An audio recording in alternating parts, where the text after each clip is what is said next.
अस्सलाम वालेकुम everyone, welcome to my channel easy and Mimi. कैसे हैं आप सब लोग? उम्मीद करती हूँ कि आप सब लोग अपनी लाइफ में बहुत खुश होंगे। अल्लाह ताला आपको खुश रखे, आमीन। आज मैं आप लोगों के लिए सेवइयों के ज़र्दे की रेसिपी लेके आई हूँ, तो आइए रेसिपी की तरफ चलते हैं। सेवइयाँ मैंने एक पैक ली हैं जो कि बारीक सेवइयाँ हैं, और इसमें हाफ़ कप मैंने शुगर यूज़ की है और 1 कप इसमें फुल फैट में मिल्क यूज़ करूँगी। 2 से 3 टेबलस्पून देसी घी और 3 से 4 अदद मैं सब्ज़ इलायची यूज़ करूँगी। और कुछ नट्स हैं जो कि मैंने गार्निशिंग के लिए यूज़ करने हैं। आप अपने पसंद के मुताबिक नट्स ले लीजिए। और खोया मैं इसमें यूज़ करूँगी। पैन में सबसे पहले 2 से 3 टेबलस्पून देसी घी में डाल के इसको मेल्ट कर लूँगी।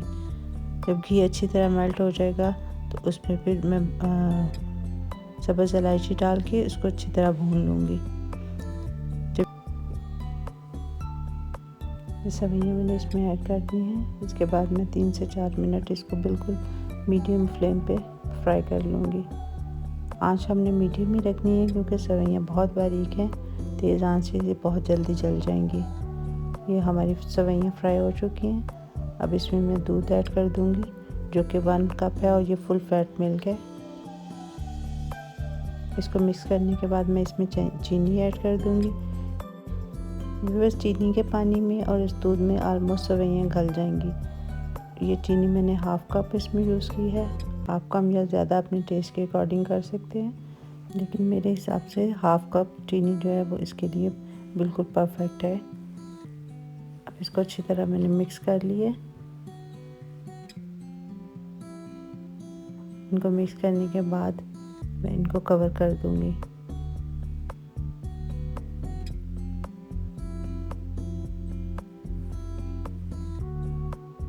और कवर करने के बाद इसको मैं आलमोस्ट 3 से 4 मिनट के लिए दम पे रख दूँगी। ये 3 से 4 मिनट के बाद दूध बिल्कुल तकरीबन ड्राई हो चुका है। अब हम 1 से 2 मिनट के लिए इसको बिल्कुल मीडियम लो आंच पे इसको पका लेंगे, ताकि जो थोड़ा बहुत दूध रह गया है वो भी इसमें ड्राई हो जाए। बस हमें थोड़ी ही देर और अपनी सेवइयों को पकाना है। उसके बाद ये बिल्कुल डन हो जाएंगी। ये देखिए, इसमें जितना भी दूध या मॉइस्चर था वो सारा ड्राई हो चुका है। इसका मतलब है कि ये बिल्कुल डन हो चुकी है। अब इनको अपनी सर्विंग प्लेट में निकालेंगे। सर्विंग प्लेट में निकालने के बाद मैं इसमें नट्स गार्निशिंग के लिए यूज़ करूँगी। नट्स आप अपनी टेस्ट के हिसाब से जो भी आपको पसंद हो वो डाल लीजिएगा। मैं यहाँ पे बादाम, पिस्ता और क्रश्ड नारियल डालूँगी। इसके अलावा मैं खोया इसके ऊपर डालूँगी गार्निशिंग के लिए। अगर आपको कोई चीज़ इसमें से नहीं पसंद तो आप स्किप कर सकते हैं। ये मैं बादामों पर डाल रही हूँ गार्निशिंग के लिए, पिस्ता, क्रश्ड नारियल